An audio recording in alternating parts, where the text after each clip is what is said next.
Coucou tout le monde, bienvenue pour ce jour 19 du calendrier de l'Avent. Alors qui dit jour 19 dit 19 décembre et la carte que je vous propose aujourd'hui était pour l'anniversaire d'une amie qui fête son anniversaire le 28 novembre.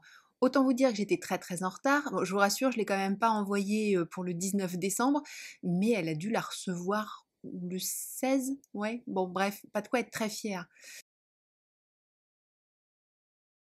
J'étais peut-être très en retard pour faire cette carte, mais j'ai fait attention à ce qu'elle lui plaise, enfin en tout cas c'était le souhait.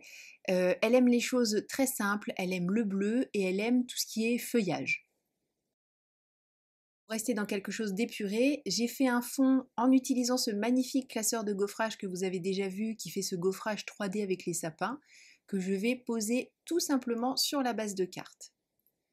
Ensuite, pour apporter un peu de couleur, et notamment cette couleur bleue qu'elle affectionne, j'utilise des chutes de papier.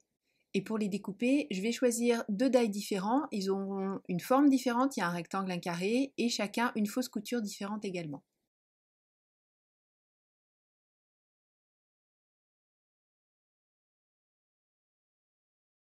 Pour la touche un peu végétale, j'ai sorti les die qui font ces petites branches de sapin. Et pour rester dans quelque chose de simple, j'ai choisi de les découper dans du blanc.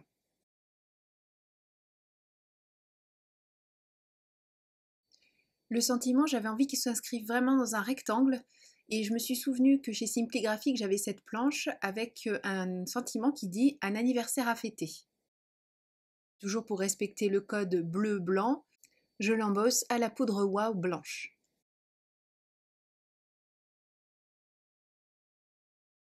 Comme je vous le disais, je voulais vraiment un rectangle. J'ai choisi le plus petit de mes die avec le fameux double pointillé.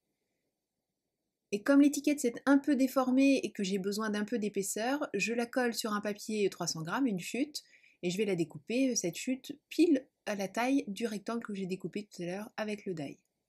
Il ne reste plus qu'à faire le montage, en faisant en sorte de bien aligner les différents rectangles. Et cette carte a beau être toute simple, je suis ravie du résultat, c'est tout à fait ce que j'imaginais et j'espère que ça aura plu à sa destinataire. Je sais que je vais avoir droit à quelques commentaires qui vont me dire quoi? C'est tout? C'est déjà fini? Et oui, c'est déjà fini. Merci beaucoup d'avoir suivi cette vidéo. Je vous donne rendez-vous dès demain pour une nouvelle réalisation. D'ici là, prenez bien soin de vous, créez et partagez. À demain. Bye bye.